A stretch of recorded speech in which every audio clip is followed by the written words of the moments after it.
이 시간 하나님 말씀은 요한복음 9장입니다.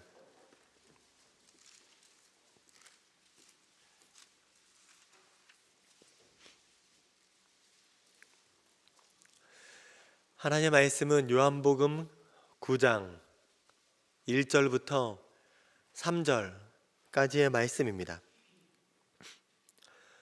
하나님 말씀을 함께 받들어 읽겠습니다.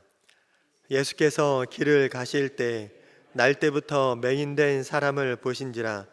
제자들이 물어 이르되 랍비여, 이 사람이 맹인으로 난 것이 누구의 죄로 인함이니이까? 자기니이까 그의 부모니이까? 예수께서 대답하시되 이 사람이나 그 부모의 죄로 인한 것이 아니라 그에게서 하나님이 하시는 일을 나타내고자 하심이라. 아멘. 오늘 본문에서는 예수님과 그리고 제자들이 길을 걷다가 한 맹인을 보게 됩니다. 이 사람에 대해서 제자들이 질문을 하고 예수님께서 답변을 하십니다.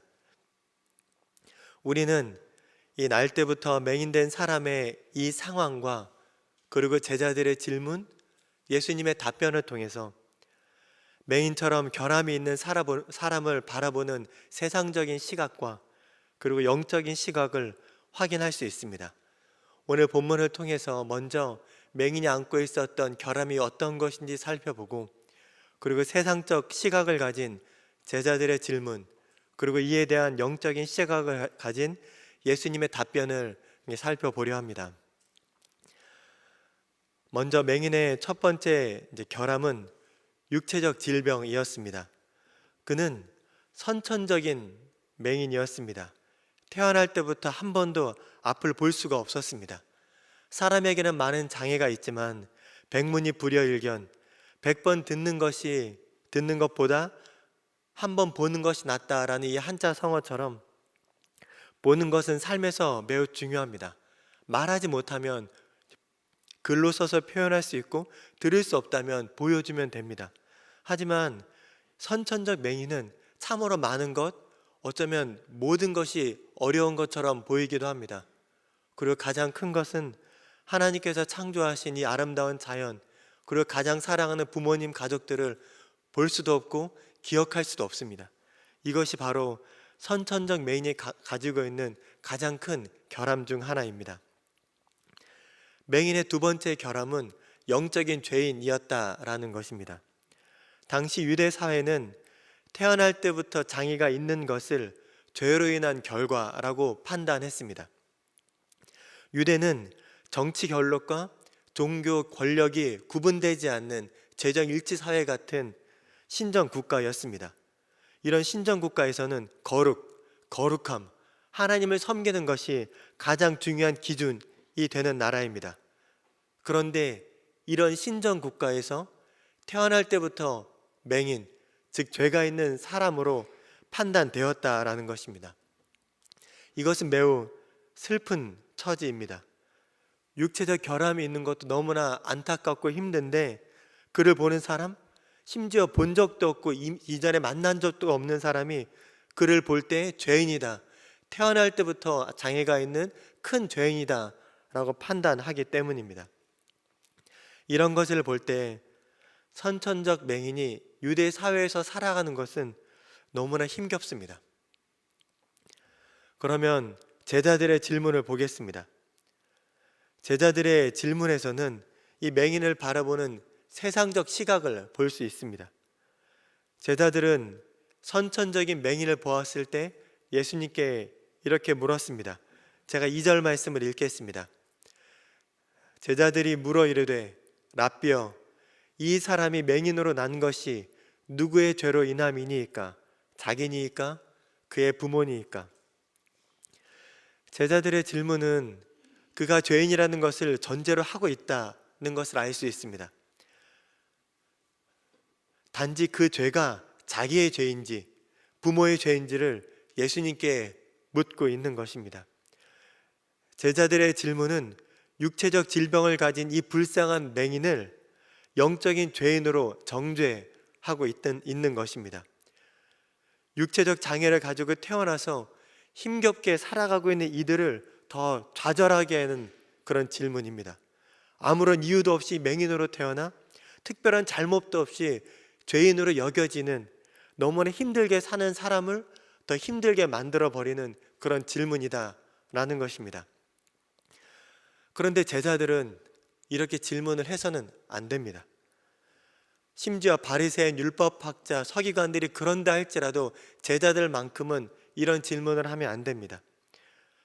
그 이유는 그들은 이미 조건 없는 예수님의 선택, 그 예수님의 사랑을 누린 자들이기 때문입니다.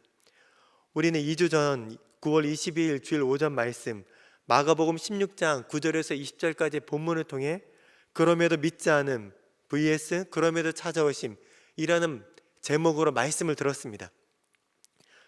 그 말씀을 간단하게, 주일 말씀을 간단하게 말씀을 드리면, 예수님께서는 제자들에게 믿을 수 있는 기회를 주셨지만 그럼에도 제자들은 믿지 못했다라고 하였습니다. 제자가 됨에 있어 가장 중요한 자격 기준인 믿음이 없는 사람들이었다라는 것입니다. 그래서 그들은 예수님의 제자가 되기에는 결함이 있는 자들이었습니다. 하지만 그럼에도 예수님께서는 찾아오셨고 그들의 믿음을 회복시켜 주셨고 지상 명령을 주셔서 제자의 역할을 감당할 수 있게 해 주셨습니다. 예수님께서는 자격 미달이었던 그들을 제자로 선택해 주시고 세워주시고 그들을 통해서 하나님의 일을 드러내 주셨다라는 것입니다. 이처럼 제자들은 자신들이 결함이 있는 사람들이었고 그럼에도 불구하고 찾아오시고 사용해 주시는 그 은혜를 경험했던 사람들입니다. 그렇기 때문에 이 결함이 있는 맹인을 세상의 시각으로 바라보고 판단하면 안 됩니다. 그런데 그들은, 제자들의 판단 기준은 은혜를 전혀 모르는 사람처럼 바리새인과 율법학자와 서기관들과 동일했습니다. 세상 사람들과 동일한 기준으로 맹인을 바라보고 판단하고 정죄했다라는 것입니다. 세 번째로 예수님의 답변을 보겠습니다. 예수님께서는 제자들의 이런 세상적인 질문에 대해서 영적인 시각으로 답변해 주십니다. 예수님께서는 맹인이 죄로 인해 이렇게 된 것이 아니다 라고 말씀하시며, 그가 이렇게 된 것은 하나님께서 하시는 일을 드러내기 위함이다 라고 선포하십니다. 그리고 땅에 침을 뱉어 진흙을 이겨 그의 눈에 바르시고 연못에 가서 씻고 오라 하십니다. 그는 실로암 연못에 가서 눈을 씻었고 밝은 눈으로 돌아오게 되었습니다. 그동안 그를 감싸고 있었던 육체적 결함이 사라지는 순간입니다. 육체적인 회복을 경험하게 되었습니다.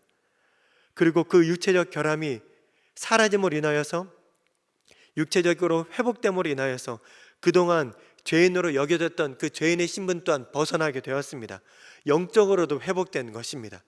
하나님께서는 이렇게 맹인되었던 자를 치유하시는 이 놀라운 사건을 통하여 하나님의 치유의 일, 하나님의 놀라운 일을 드러내 주신 것입니다.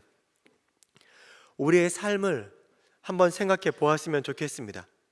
우리 주변에는 이런 맹인처럼 결함이 있는 사람이 없는지 생각해 보겠습니다. 분명 육체적 질병이든 아니면 다른 사회적 결함이든 그 결함으로 참으로 살아가는 것이 힘겨운 사람들이 우리 주변에 있습니다. 그들은 때때로 좌절하기도 하고 낭망하기도 하고 소외받고 손가락질을 당하기도 합니다. 그런데 이들은 자신의 결함과 이런 사회적 부정적 시각까지 더해지기 때문에 사는 것이 더 힘들게 느껴지곤 합니다. 이런 사람들을 볼 때 우리는 어떻게 반응하고 있나요?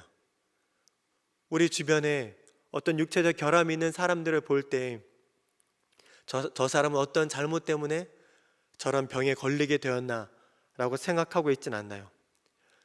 어쩌면 이 세상의 사람들은 그런 병에 걸리게 되면 사는 것이 힘들고 그 병으로 인해 많은 고통스러운 시간을 보내야 한다라고 말하고 있지만, 우리는 예수님의 그 십자가 보혈의 능력을 아는 사람인데 그들에게 예수님의 보혈의 능력으로 나을 수 있다고 말하고 있나요?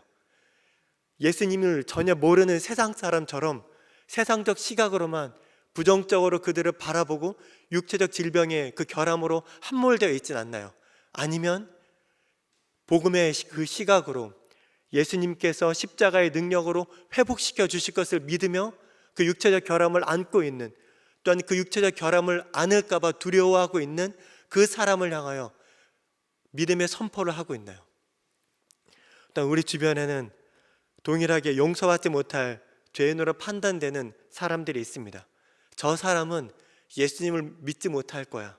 저렇게 죄가 많은 사람이라면 예수님을 믿을 그런 자격이 되지 않아 라고 말하며 우리는 누군가에게 복음을 전하기를 꺼려하거나 누군가에게는 저 사람은 그냥 혼나도 마땅해 라고 판단하고 있진 않나요? 우리는 어쩌면 제자들처럼 세상 사람들과 동일한 기준으로 그들을 판단하며 더 힘들게 하고 있을 수도 있습니다. 하지만 우리가 꼭 기억해야 할 것은 우리 모두 영적인 죄인이며 몸과 마음이 병든 자였다라는 것입니다. 그런데 예수님께서 찾아오셔서 우리의 모든 죄를 없애주셨습니다. 우리의 모든 연약함과 고통과 그 모든 결함을 십자가의 보혈의 능력으로 다 깨뜨려 주셨습니다. 우리는 이런 예수님의 전적인 은혜를 미리 경험한 사람들이라는 것을 기억할 수 있어야 합니다. 그리고 제자들이 했던 것처럼 세상과 동일한 잣대로 그들을 판단하고 정죄하는 것이 아니라 이미 은혜를 입은 자로서 예수님께서 말씀하시는 그 십자가의 사랑, 그 회복과 소망을 말할 수 있는 사람들이어야 합니다. 우리는 예수님처럼 그 한계와 어려움을 통해서도 역사하실 하나님을 믿는 마음으로 바라보아야 합니다. 그리고 그들에게 나아가 예수님께서 그 결함이 있다 할지라도 예수님께서 당신을 사랑하시고 당신을 통해 하나님의 놀라운 일을 행하실 것이다 라고 말할 수 있어야만 합니다.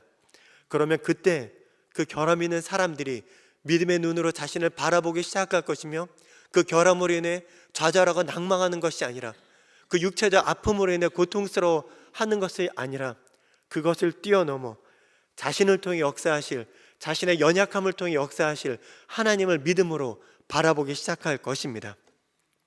이 세상의 모든 사람은 다 죄인입니다. 그리고 그 죄로 인한 결과를 안고 살아갑니다. 예수님께서 이 땅에 오셔서 십자가에 죽으시고 부활하사 모든 죄를 사하신 이유는 영적인 죄를 가지고 있으며 육체적으로 정신적으로 결함을 가지고 살아가는 모든 사람들을 회복시키시고 그들에게 소망을 주시기 위함입니다. 그들에게 문제가 있음을 지적하며 누구의 죄 때문인지 정죄하는 것이 아니라 죄인처럼 보이고 결함이 있는 사람들을 통해서도 여호와의 일을, 놀라운 하나님의 일을 이루기 위해서 주님께서 그렇게 하신 것입니다. 그래서 우리는 오늘 하루 이 은혜를 꼭 기억했으면 좋겠습니다. 먼저 우리 또한 이 새벽에 예배를 드리고 있는 우리 또한 죄인이었다라는 것, 그리고 누구에게 보이지 않았다 할지라도 우리 마음에 결함이 있었고 아무에게 걸리지 않았던, 들키지 않았던 나만의 결함이 있다라는 것을 꼭 기억하시길 바랍니다. 하지만 우리처럼 우리가 용서받은 죄인, 하나님의 은혜로 회복된 사람이다라는 것을 기억하며 우리 주변에 있는 사람들에게 예수님의 그 십자가의 보혈의 능력과 그 사랑을 전할 수 있는 하루가 되기를 간절히 소망합니다. 예수님을 닮은 우리의 언어를 통해서, 우리의 믿음을 통해서 우리 주변에 있는 사람들이 살아나고 회복되고 세워지게 될 것입니다. 오늘 우리가 만나는 결함 있는 사람들은 어쩌면 하나님께서 내게 붙여주신 사람입니다. 태어날 때부터 맹인되었던 이 사람이 예수님을 만나지 못했다면 어쩌면 이 사람은 평생 죽을 때까지 그 결함을 안고 살아가야 했을 것입니다. 사는 것이 하루하루가 어쩌면 매우 힘들었을 것입니다. 우리가 오늘 만나는 사람들, 우리의 가족, 우리의 친척, 또한 우리가 오늘 만나는 모든 사람들 중에는 여전히 눈에 보이든 보이지 않든 이런 결함을 안고 살아가는 사람이 있을 수 있습니다. 우리가 그들을 만났을 때 우리가 그들에게 예수님의 그 사랑으로 대하고 그들의 연약함과 결함을 통해서도 하나님께서 역사하실 것을 믿는 마음으로 말해줄 때 그들은 하나님의 소망을 경험하게 되고 회복을 누리게 되는 은혜로운 그런 하루가 될 것입니다. 오늘 하나님께서 우리가 만나는 사람을 통해서 그렇게 놀랍게 은혜의 역사를 이루실 것을 믿으며 오늘 하루를 바라보며 나아가시기를 간절히 부탁드립니다.